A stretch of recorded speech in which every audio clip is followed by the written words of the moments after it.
வித்தியாசமான முறையில் அந்த புத்தகம் ஈர்த்தது. ஒரு ஒரு சிவனுடைய சிலை. புத்தகத்தினுடைய தலைப்பு பேர் வந்து சர்வம் ஞானம் ஆன்மீக செய்திகள் அப்படின்னு தான் போட்டிருந்தாங்க.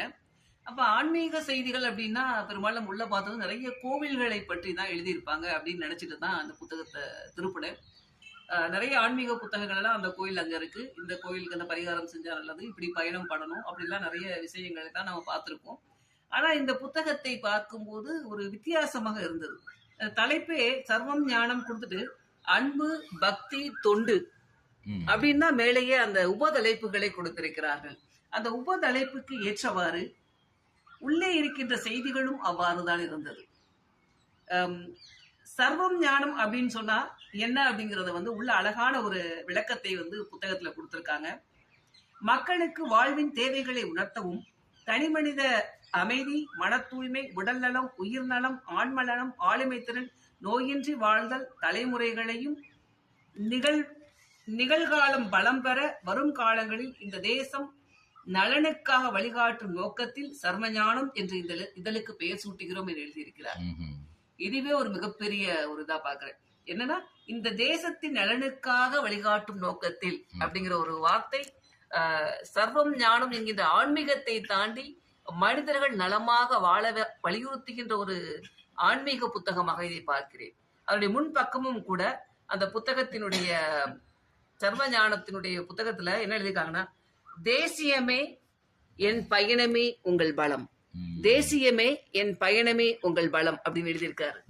இதை வந்து ஆன்மீக புத்தகம் அப்படின்னு பார்க்காம ஒரு நாட்டிற்கு தேவையான ஒரு சமூகத்திற்கு தேவையான புத்தகமாக என் கண்களுக்கு பட்டது. முழுசா நான் படிக்கல, ஆனால் இதை பார்க்கும்போது என் கண்களுக்கு பட்டது. நிறைய உடற்பயிற்சிக்கு நேரம் இல்லை, போகரை பத்தி எழுதியிருக்காரு. உடற்பயிற்சிக்கு நேரம், டெய்லி நம்ம வீட்டுல திருவிளக்கு ஏற்றுவோம். அறிந்தவர் ஞானி, அந்த அறிவை பயன்பாட்டில் கொண்டு வந்தவர் அனுபவித்தவர் சித்தர்கள் அப்படின்னார். அழகான வரி. அறிந்தவர் ஞானி, அந்த அறிவை பயன்பாட்டில் கொண்டு வந்தவர் அனுபவித்தவர் சித்தர்கள். அதுதான் சித்தர்களுக்கும் சாதாரண மனிதர்களுக்கும் உள்ள வேறுபாடு என்பதை நான் உணர்ந்து கொண்டேன். அப்புறம் ரமண மகரிஷி அவருடைய ஒரு வார்த்தை, நல்லவர்களின் நட்பை தேடிச் செல்லுங்கள், இருளால் மனதில் உள்ள அறியாமை நீங்கிவிடும்.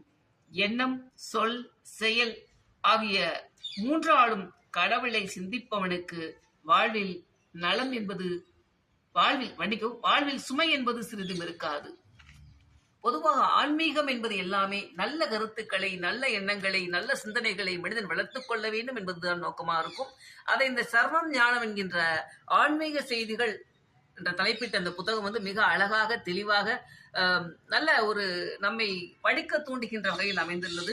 நம் புத்தகத்தை முழுசா படிக்கணும்னு எனக்கும் ஆர்வமா இருக்கு. வாய்ப்புள்ளவர்கள் இந்த புத்தகத்தை வாங்கி அதற்கான தகவல்களை பின்னாடி நாங்கள் தெரிவிக்கிறோம். எப்படி இருக்குன்னு உள்ள போட்டிருக்கோம்.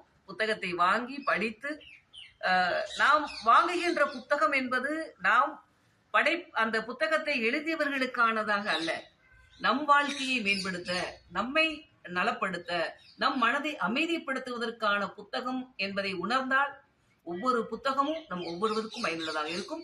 அந்த வகையில் சர்வம் ஞானம் என்கின்ற ஆன்மீக செய்திகள் அடங்கிய இந்த புத்தகம் மிகவும் அனைவருக்கும் பயனுள்ளதாக இருக்கும். நான் படித்தேன், நீங்களும் வாங்கி படித்து பயனுற அன்போடு கேட்டுக்கொள்கிறேன். நன்றி. சிறப்பு. கவிஞர் ராஜபிரபா அவர்கள் புத்தகத்தை கொடுத்தா 5 நிமிஷம் பேசிட்டாங்க.